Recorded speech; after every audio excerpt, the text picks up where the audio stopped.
Hello, this is Nate. I live in Georgia and I'm originally from Maine. This is my intro video. I've not made a legitimate intro video to the vinyl community yet. I am all over the Facebook, YouTube vinyl community page. I love it. I love all the people there, what they share, and I've learned a lot from there. Individuals too in the YouTube community, too numerous to mention. Off the top of my head, probably Derek and Rob from Boston. Those are two people that I've actually watched a lot of their videos and gotten a lot out of it. I've been obsessed with music since I was very young. I got a turntable about 3 to 4 months ago. Maybe it was in March or April. I can't remember. And I had, at the time I had about 15 albums, 16, and they were mostly albums that I would pick up at shows and I'd have them signed. Since then, I have expanded my collection a little bit. I don't know, upwards of 300 something. I'll hunt through antique shops and thrift stores and the occasional flea market. But in Atlanta, I live south of Atlanta, about an hour south of Atlanta, and there are some really, really good record stores in Atlanta if you're passing through. One of which I highly recommend is Fantasyland Records. And it's just huge. There's everything under the sun. The owner is incredibly friendly. He's a good guy. He'll answer any questions you got. Another is Wuxtree Records. That's up in Athens. They have an amazing jazz section. There's two stores. The one that I went to had a jazz section that was just incredible. I'm not a big jazz fan. I'm kind of trying to expand into being a jazz fan, but for the most part, I listen to I don't know, classic rock and punk. Although I don't have many punk records, I just haven't been able to find them. You don't really find too many. I found one Ramones record through a Craigslist guy who was just getting rid of his records, and they were in a storage facility, and I came upon an original pressing of Road to Ruin. So I took it. I paid for it. I didn't just take it. But anyway, here's some of the stuff that I found. I'm going to show a couple of picture discs at first. This is the group Exodus, and it's called Pleasure of the Flesh. I've yet to even listen to this. I would imagine it's just a hair metal band. This came out in 1987. So right about the peak of the hair band movement that came out. It says on there the limited run of 10,000. There's supposedly band artwork, so I guess that's a collector's item. I'm not a big hair metal fan. Some of it's tolerable. I mean, who doesn't like Guns N' Roses? Well, there are plenty of people, but whatever. This here is another picture disc. It's Linda Ronstadt, Living in the USA. I'm a pretty big fan of hers. I've just sort of recently gotten back into listening to her work, but she's just got a great voice, and everything she does is great. She just puts her own spin on different things. It sounds great. I just adore her. Anyway, that is 70s stuff. Not so much the Nelson Riddle Orchestra stuff. I stopped listening to her after that. Here I have somebody I deplore, but it's a picture disc, so I had to get it, just because it looked really cool. Rod Stewart, um, Blondes Have More Fun, and there he is, in all his ragged glory.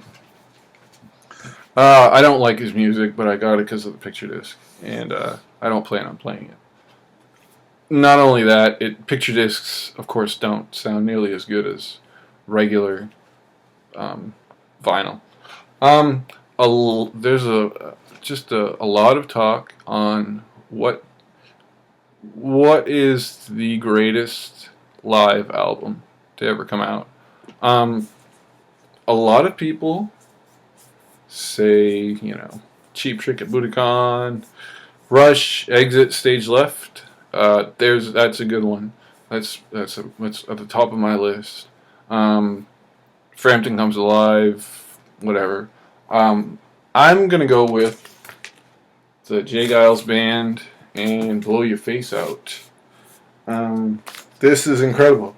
I think Peter Wolf is just incredible on stage, from what I hear. His ad-libbing in the middle of the songs is really phenomenal. I think he's great with words. He started out as a DJ and then became a singer, and they're just an excellent party band. I've got a couple others by them too.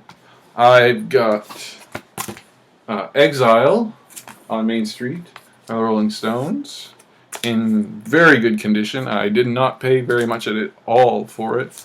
It also includes the postcards inside. The postcards that originally came with the original pressing. That was pretty cool finding those. I don't usually go for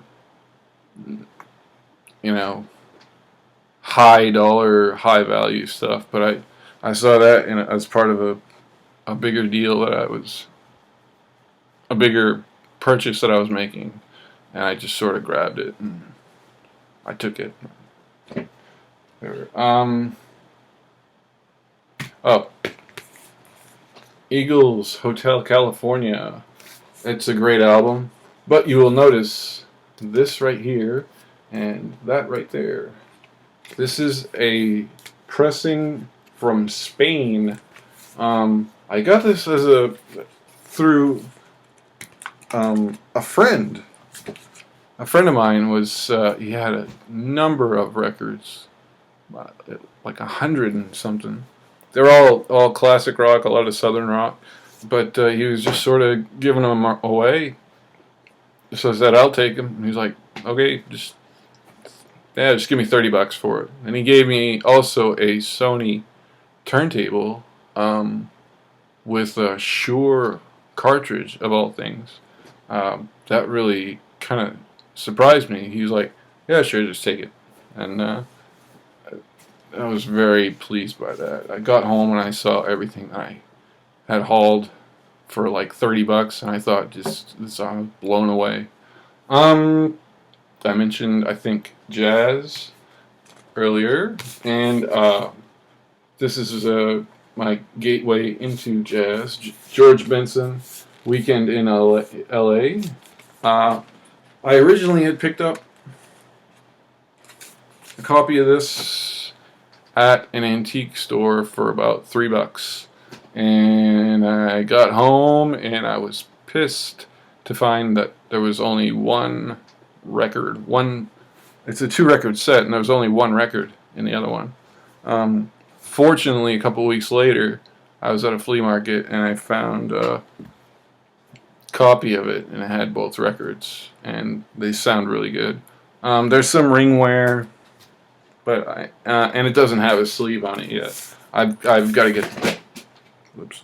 I've got to get some sleeves for these. there's a lot that don't have them. But I've been listening to a lot of George Benson, and he's a really good jazz guitarist.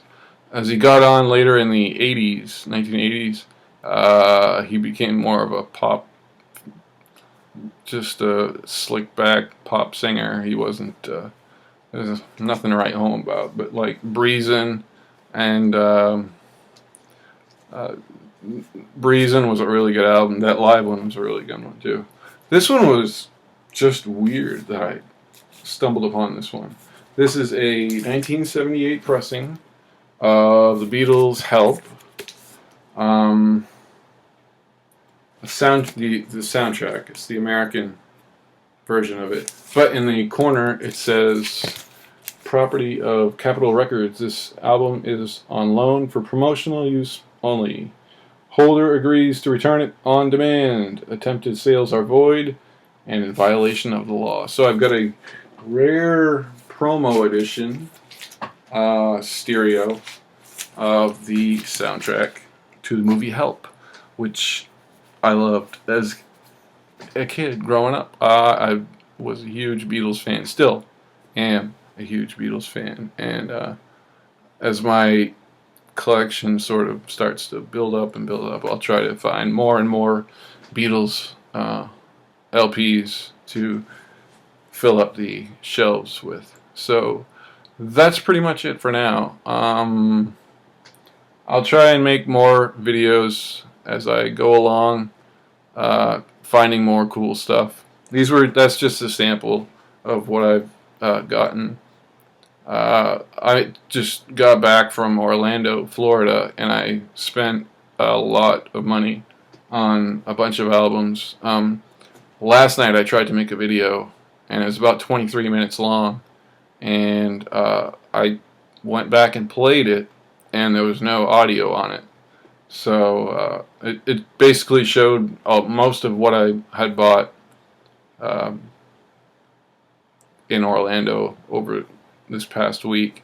There was some pretty good stuff, but other than that, I waited, and I figured I'd just pick out a couple of things that I thought were neat, that I found over the past couple months. So until next time, this is Nate, and I look forward to watching more videos in the YouTube vinyl community. See you later.